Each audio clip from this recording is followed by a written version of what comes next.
if organizations can find their just cause, if you can get people to believe when they show up every day that this is, personally, spiritually, everything that is attached to me, that the leaders, the peers, everyone is tied into this common cause that makes everyone in the organization move that direction, man, what a beautiful thing. So that kind of ties into the organizational culture piece that I really, truly believe in. So. Hey team, it's me, K Wright, with another episode of The New Normal. We're recording here from the Spark XL, the Innovation Lab on Joint Base Andrews. I'm really excited about today's guest. It's a really good friend of mine, Chief Master Sergeant retired Todd Simmons. Now, Todd Simmons retired as the Air University Command Chief just a few months ago and has successfully transitioned into being an entrepreneur. He's an author. He wrote the 30 Days of Courageous Leadership. He's a college professor, and he's an expert in leadership, in resiliency and culture, and he's doing really, really good. So I'm excited to have him on today. I'm excited to hear about his transition and his new normal and some of the things that might help us all.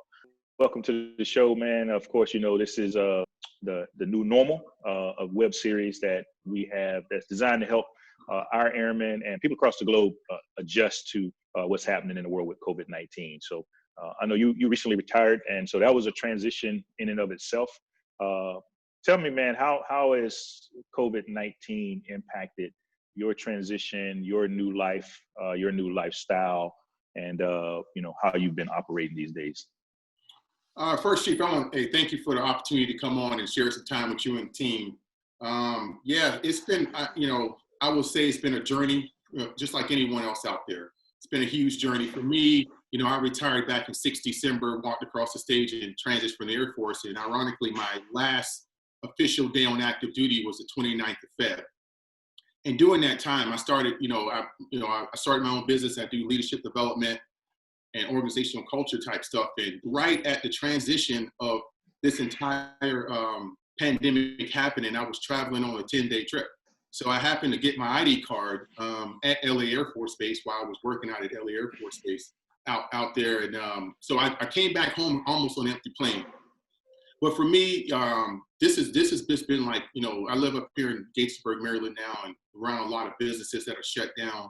And I see, a lot of folks who do what I do in this space who have had to now be agile, essentially. Either you're agile or you fail, essentially. So for me, a lot of my business is dependent upon me being in the customer's presence, being at the point of impact, which is being there, analyzing the organization's culture, helping people build effective teams. So with that, in a short span of time, for me only going from 60 days of business, I've had to really become an agile person. So for me, transition has been exciting. I would say it's been exciting, but it's been some challenges. Yeah. And I would say the biggest challenge is just the isolation piece of trying to figure out how do you continue to connect with people in a virtual space. But that's been exciting. Yeah. Now you talk about being agile. Of one of the many talents that you have, one of the many things that you've done throughout your career. One of the things that originally attracted me to ask you to serve as our Air University Command Chief is that you are already a professor, a college professor, and you did some online teaching and training. Man, what advice do you have for folks who may not have that experience, who may not be as comfortable using Zoom or Microsoft Teams, or you name the platform, in order to stay relevant, to maintain their business? Yeah. So for me, some things that I haven't done over the last, like you mentioned, I was a in classroom adjunct professor and online. So I was teaching college, doing curriculum development, teaching in the classroom for about 13 years now. So when I transitioned from in the classroom after 6 or 7 years to an online platform about 6+ years ago. So for me, I didn't use these skills at Air University because I stopped teaching, online, stopped being an adjunct professor for about 3 years. So it was very refreshing for me to dust off some of these skills. So I will tell you, even though I've done this for a long time, I've been in a virtual platform and in a collegiate level, this is hard, because if you're a leader who's really trying to connect, the advice I would give you is try and be. So I was just talking to Chief Daniels before we got on this Zoom. He was in the picture, and I did a Zoom with some of his first sergeants. For me, because I'm a handsy, and you know how you speak, and you like being around people, you like kicking the carpet, and you like doing all those little things. You know, all those little weird tales that I could probably give you a whole laundry list. but that's how you get in your zone, right? Yeah. And so for me, I was sitting just like we're sitting right now, having a conversation. And something clicked in my head is that's not natural for me. So how do I become natural to who I am in a virtual environment? So what I did, after that Zoom is I reconfigured my whole office. So right now I'm sitting down talking to you, but anytime I do a Zoom now on whatever is organizational culture, building trust, making connections, my entire platform is where I can stand up and I have a square box that I know I can go in and still be myself, still walk 3 or 4 feet back and 3 or 4. So I had to figure out what makes me natural, what makes me as natural as possible if you saw me speak 2 months ago versus seeing me speak today. Yeah. One of the things you mentioned earlier in your comments was about being vulnerable. And or actually you said, hey, just try things, which in my mind equates to being a little bit vulnerable. How, and you've showed a lot of vulnerability, man, over, before you retired and since you've retired, and kind of talking about your story. Tell me about the evolution of, as a leader, how you allowed yourself to be vulnerable. That's a great question, Chief. And I talked about this with actually about 50 first sergeants from PACAF over the last 2 days. And, how do you evolve into that vulnerable leader? And for me, I'll be honest, I'm totally transparent.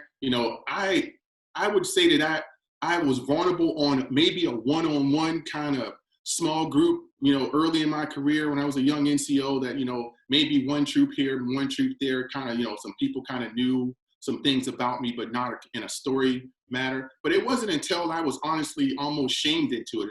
And I'm very, and when I don't use the word shame, I would say there was an instant where I had to look at a troop who honestly was A1C who tried to take her own life.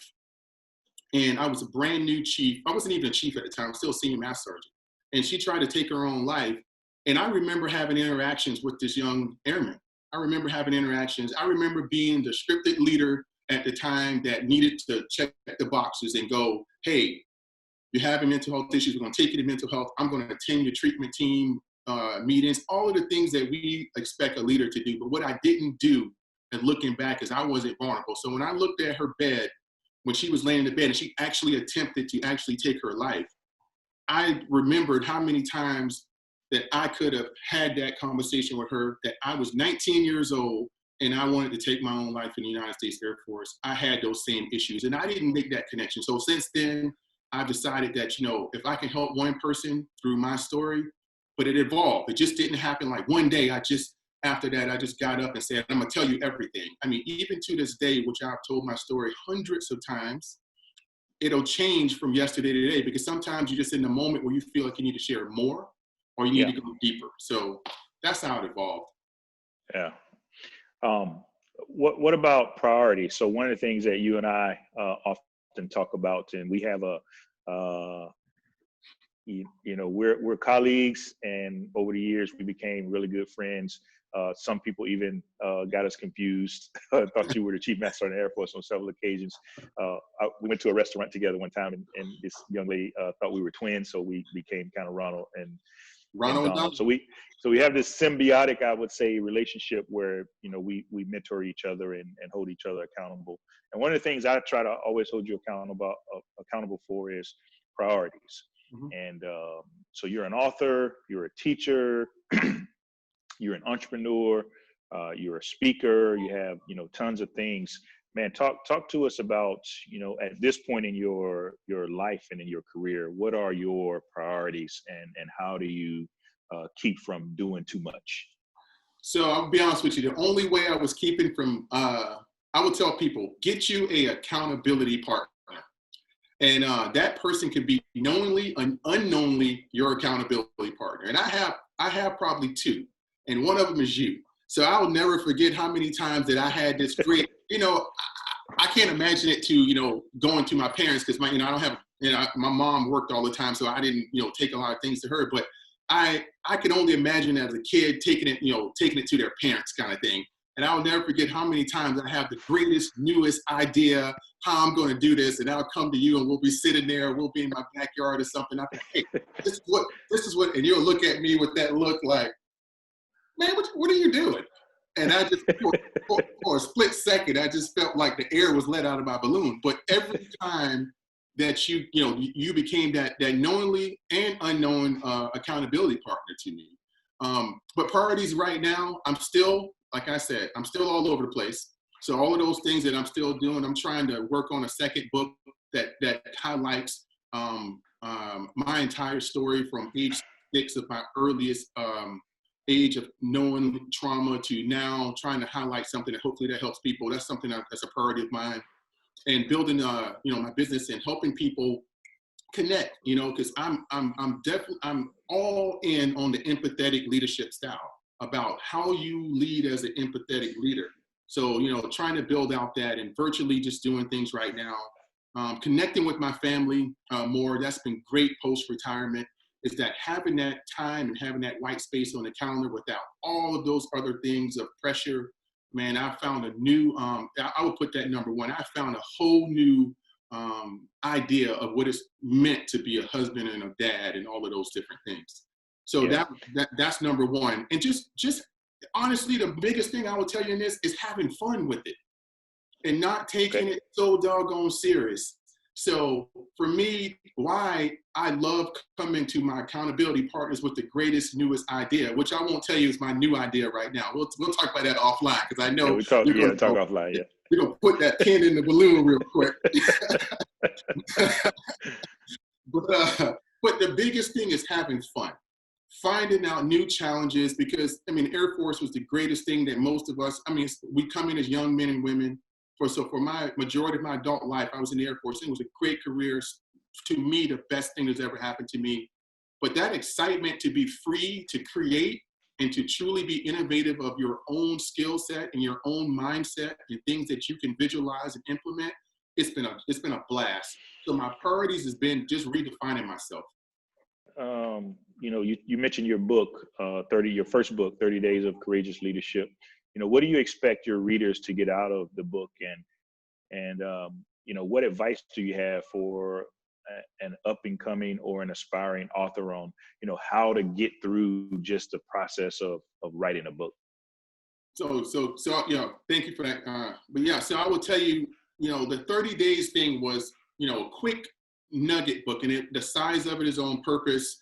So it can fit in your cargo pocket. It was thought of military type things. Like, hey, what are 30 life lessons and leadership lessons that have not only helped me become a leader, but what people have, leaders and characteristics of leaders that I have had in my life who has had such a big impact. So I wanted to just put out something quick. It wasn't meant to be my first book. My first book is now my first book that's actually being published, and it's a year-long process.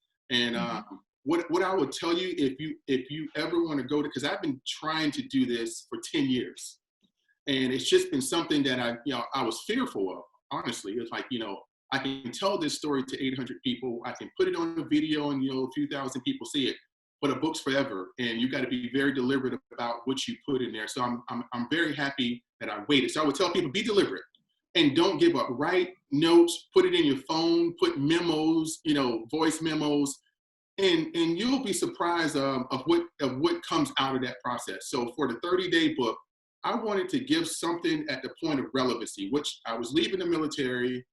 I knew a lot of great leaders out there. I wasn't even really interested in selling it.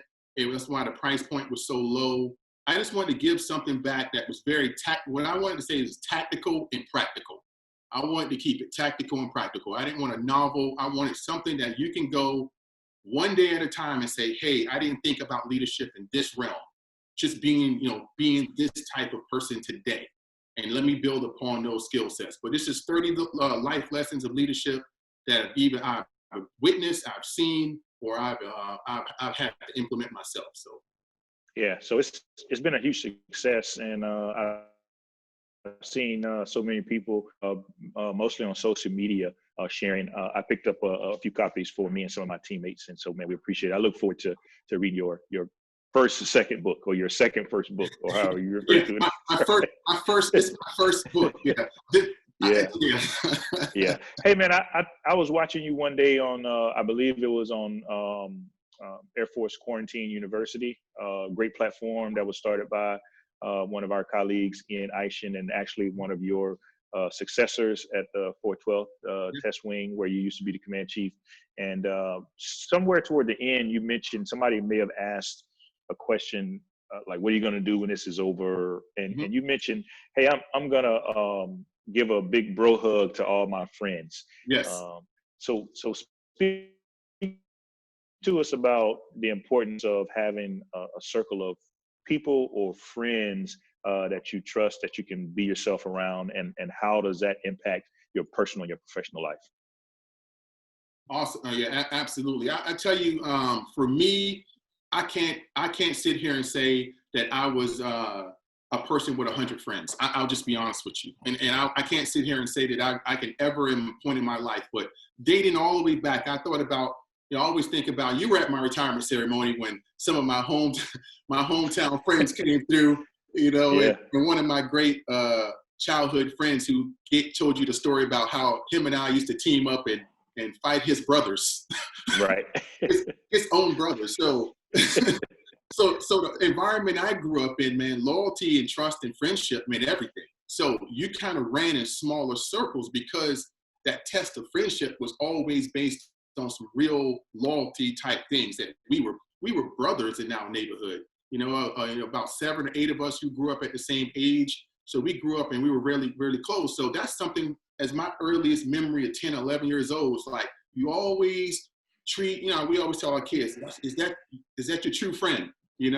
But I understood that a long time ago, that it's nothing wrong with being around a large group of people, but who you classify as that friend, and you let those friendships develop, and you let them marinate, you let them become what they need to be. You just don't jump in the friend zone real quick. So for me, the people I pride myself on having those close relationships. My friends from 1996, Lake and Heath days, a lot of that crew, we're still friends today. I can name, Mario White, that's in the desert right now, and that's out at Eglin. All of those guys, that's all of us are close friends from 96. And I've added groups of circles of friends. But today, when this thing is over, it's the friendships that I've made, over the last 5 or 6 years that have been very, very, very close to me in this portion of my life. You and the crew of other folks up here in DMV area and around, close by. But yeah, Shane and Ken Jones and Shane, Satch, all those guys. But yeah, I will tell you, since I moved up here, and even before I moved up here, Manny, when you and Manny used to come to AU once or twice a month, for the things you needed to do there, the time that we spent in my backyard, I think the three of us became true friends, because, people used to ask me all the time, sometimes by exec or whatever, what do y'all do when y'all get together? Are y'all solving the Air Force problems? I'm like, well, let me let you down quick. We are barely talking. And that's what I loved about us getting together, that, we get together and we're talking about, it's about, when I was 10, my friends and I used to eat popsicles from the local person who sold popsicles, and dream about getting out of this small town, dreaming about traveling, or point at cars on I-95 that ran through my city and say, hey, that's my car. But, I think about that memory so many years ago, and I think about how you and I and Manny and all of us get together, but we're not talking about solving Air Force problems. We're talking about the dreams that we have as grown men and what we want to be, what we want to do. We talk about our families. We talk about, we listen to Otis Redding. We give each other the whole hard time. We give Manny the worst time. Yeah. Yeah, I tell you what, man, we're a tough crowd, and but I think it's all out of love, and I love that you and you take us all back a little bit and reminiscing. But I wonder, just straight up honest, man, you have any regrets? You retired, you had some legs left, and you had a lot of potential to go on and do other things in the Air Force. What made you decide to leave when you did, and And like I mentioned earlier, do you have any regrets? I will first off just want to answer the second part of that. I had zero regrets, and I know you have a large audience, and people know me as a person of integrity. So I will look you in the camera and say I have absolutely no regrets about leaving the Air Force. Do I miss things about the Air Force every day? Absolutely. I miss the people. I miss walking into my front office with the greatest crew of folks I've worked with up there, either was at Edwards or at AU. I miss all of that. But, you know, it was very soon after I retired that I noticed that didn't go anywhere. You know, those are people, if you make a genuine, meaningful connection, then that's a lifetime thing. It doesn't matter if you're in this uniform or not. So why did I leave the Air Force? For me, I was leaving the Air Force ever since I joined it. So I had a great career, loved every second of it. But, you know, my entire career after probably about 5 or 6 years in, because my wife and I made a deal early on, I was going to separate at 8 years and become a school teacher. That's what I wanted to do. I wanted to go troops to teachers is what I wanted to do. My wife had a great opportunity to go to OTS, and I wanted to become a teacher. So family decision, you know, fast forward that my wife separates and I'm a tech sergeant. We have a family and 2 kids, and I had a great career going at that time, so I decided to stay. But what I did not give up when I decided to stay is my passion. I still live 2 parallel lives. I said I'm gonna show up every day to become a great airman. I'm gonna try to do everything I can to be a great airman, be a great leader. I'm gonna, you know, get promoted. I'm gonna do these things. I'm gonna lead people effectively and try to be honest. But on the other end, Todd Simmons had a passion to still do all those things, to be an entrepreneur, to be a teacher, to do those things. So I had an opportunity to start teaching as a tech sergeant at a college in Japan. So I started teaching and that passion grew. I had some other opportunities. So I had this parallel effort that went. And it was a tough decision when I got to the point where I said I was going to retire. Yes, there was still opportunity out there. You know, you and so many other great leaders, CZ, who I've worked for before, and all of these great leaders were great mentors of mine. And yes, but I made a decision that if it's where, so it was kind of a calculus of how do I feel today? It was 10. How do I feel about working with the organization that I work with at AU? 10. How do I feel about my boss? 10. Everything was at a high point, and I still had that burning desire. So I just felt that it was a time for me, a time for my family, on this high point to go do what I think I want to do.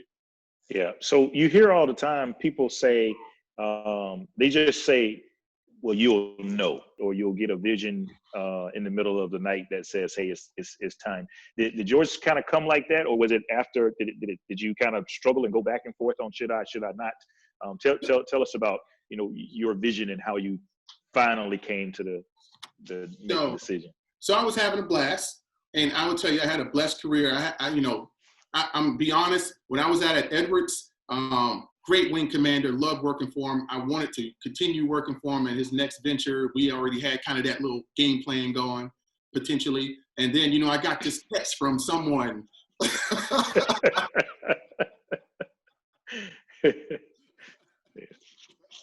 I'm not going to call names. You know, yeah. I'm not that guy. Remember, trust, loyalty. So I'm not going to say who. So, so we get this call say, you know, about AU, the potential to go to AU. And if you know my story, you hear me about resiliency and anything, you would know that AU was my first base. And AU was my first base where I suffered some severe resiliency challenges. And in my lifetime, I never saw myself coming back to Air University as an active duty airman. It just wasn't, you know, that was a chapter that was closed in my life. I survived it. I went on. I thrived from it. Had some great people who brought me back. So now I'm going back to, in my head, the scene of the crime, you know, so all of these kind of emotions came back. I never told you about, but so I went back to AU. So anyway, you know, I had great opportunities. I had 5+ years left if I wanted to stick around. But, you know, I was blessed to get promoted early as a chief. I had great chief opportunities. I got opportunities to be a squadron superintendent twice, MAGCOM functional, work with CZ at AFCENT as an SEL. So many opportunities came. There were more opportunities coming. I knew they were. I had no doubt that, and it wasn't an arrogance thing or anything. I had no doubt that I could eventually end up in some great opportunities going forward. Absolutely. The time was on my side. I think I was doing a good job. I could have probably ended up in some other opportunities.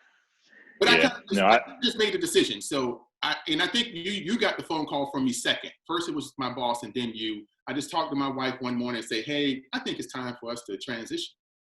So. Yeah, no, man. I always say live with no regrets, and it sounds like that you're doing that. And I know myself and all of our other colleagues and your former bosses, man, we appreciate, along with all of the airmen that you impacted, man, we appreciate what you did for all of us. Hey, what's hard about being an entrepreneur? You're truly on your own. So, so I will tell you, I made a joke, that it was true about 30 days after I retired. I was doing all these things. It's easier now once you get the hang of it. But man, I was that cop, I'll be honest with you, I was that cop chief who gave my command chief so much grief. Just gave my command chief grief on the wing because I saw him like, because he used to always say, hey, get with my exec, to schedule a meeting. I'm like, what kind of chief has an exec and blah, blah, blah, because squadron. I don't have an exec. But I will tell you, as you know, from experience, the first thing I missed was my exec. Sergeant Vaughn. Yeah. Especially as an entrepreneur, because, I kind of jumped in to now have calendars. I have all of these things I have to do. I mean, so it was just me. So the hardest thing is not only that, it's getting used to a new normal of how do you coordinate your own life. But the hardest thing is that your success and your failures and and that's not hard. That's exciting at the same time. The success of your business is really dependent upon how hard you're going to work at it. So it's fearful, exciting, it's everything at the same time. But I won't change anything about it because it wakes up with a new challenge. I wake up with a new challenge every day. Yeah. Hey man, what do you do for, we obviously resilience is one of your specialty areas. But what's something that the audience might not know about you, or something that you do for fun? Like, how do you relax when you're not, after you've solved most of the Air Force's problems before you retired, and when you're not teaching leadership or resilience or something like that for, the companies and the audiences that you serve now? Like, what do you do to just wind down and be Todd? Man, for me, it's so, some of you have been the recipients of them. Folks that said I should sell them, but, I like tinkering. So I've always, actually, right before this crisis happened, I was actually going to be going to college up here, another thing, to take some basic woodworking courses. But for me, I like my alone time. Another thing, I know.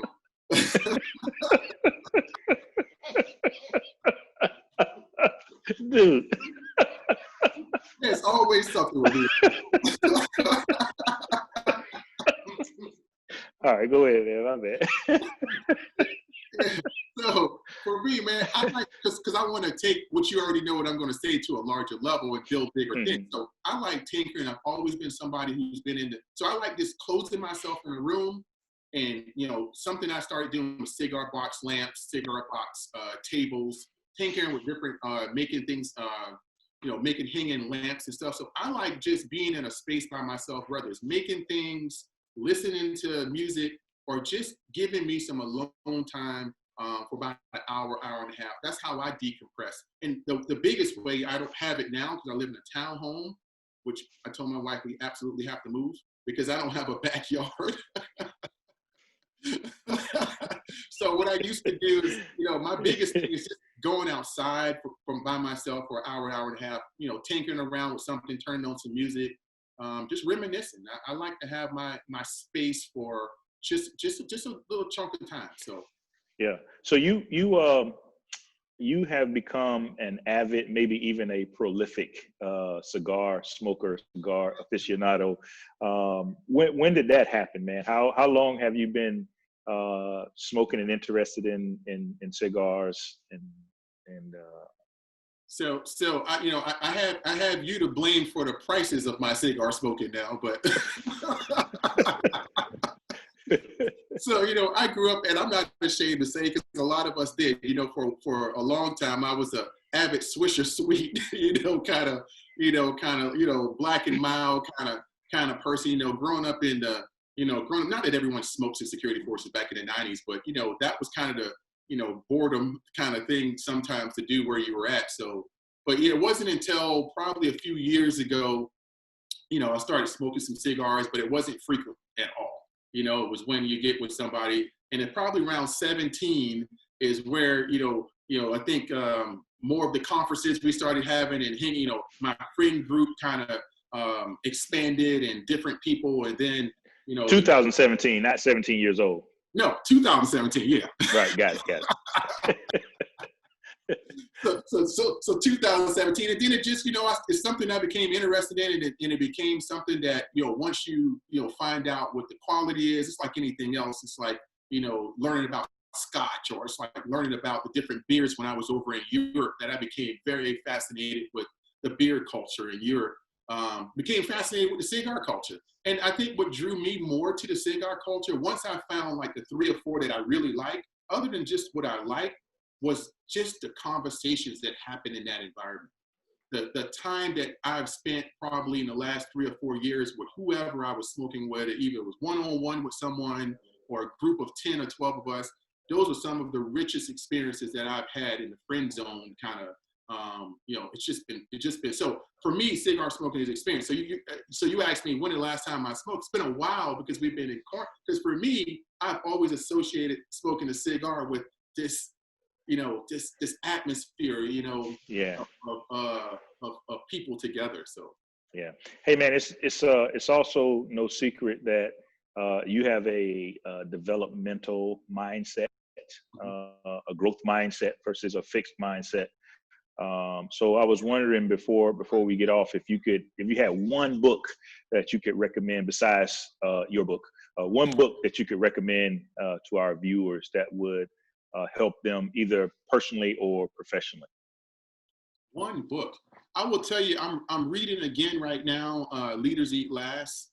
Again, I just think for me and how I developed as a leader, the first couple of chapters especially, but how I was developed as a leader, that book really speaks to me.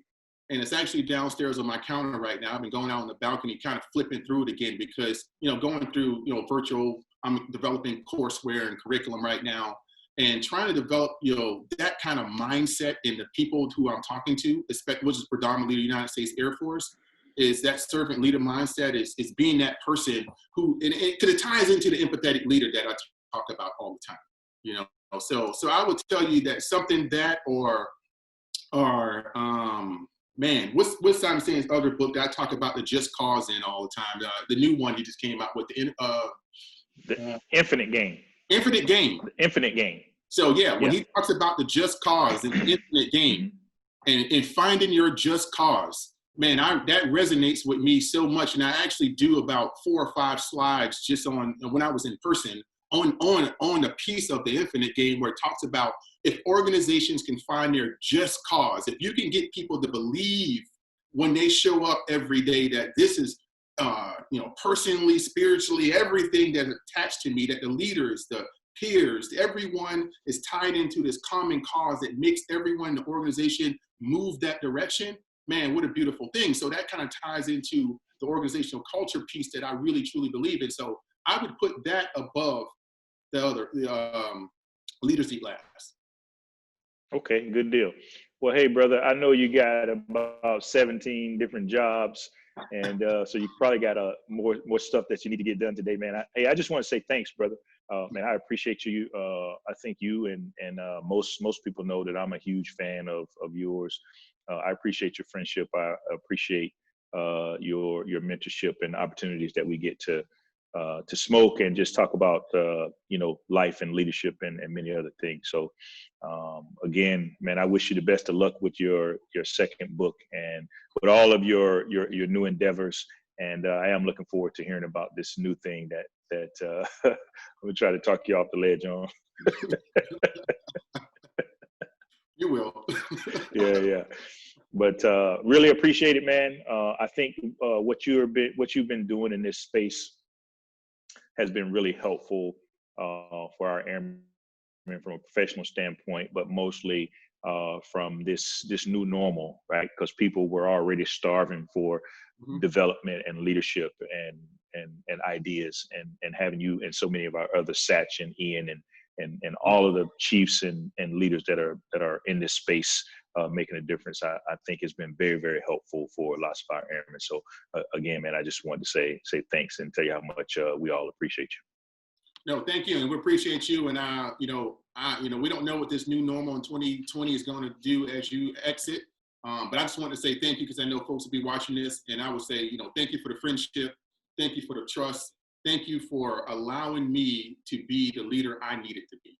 And so I think that's important for me to say because enough leaders don't understand that sometimes we need to step back and use the people that we know can do the job that we hired them for and let them just go. And you will get better results when you hit go, when you just have the thumb on the back of them. And you allowed me to just be a little bit wild child sometimes. So I really, I really appreciate it because I could come from left field on a few things, and you embraced a lot of the things that I wanted to bring to the table, and that was really motivating to me as I left the Air Force.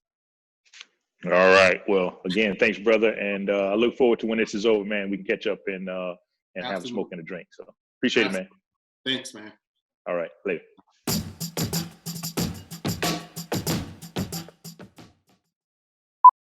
You're always telling me to calm down, so I ain't talked to you in a while, so I done took on some other stuff, so.